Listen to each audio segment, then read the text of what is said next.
Un nuage de glace constitué de cristaux d'eau extrêmement petits.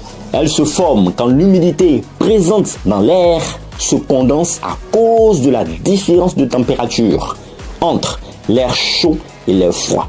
Ce phénomène est similaire à ce que vous observez parfois le matin lorsque vous respirez dehors et que la buée se forme dans l'air froid. Mais il n'y a pas qu'une seule forme de traînée. En fonction des conditions atmosphériques, les traînées peuvent se comporter de manière différente. Certaines traînées, appelées traînées persistantes, restent visibles dans le ciel pendant un long moment, formant des bandes blanches qui peuvent bien sûr se transformer en nuages. D'autres, dites traînées transitoires, disparaissent rapidement. Les traînées persistantes se forment généralement lorsque l'humidité dans l'atmosphère est élevée et que bien sûr la température est suffisamment basse pour que la condensation se maintienne. Ces traînées peuvent durer plusieurs minutes, voire plusieurs heures, et sont souvent visibles en fin de journée ou dans des conditions de météo particulières. Les traînées de condensation peuvent également avoir un impact sur le climat. Oui, un impact sur le climat.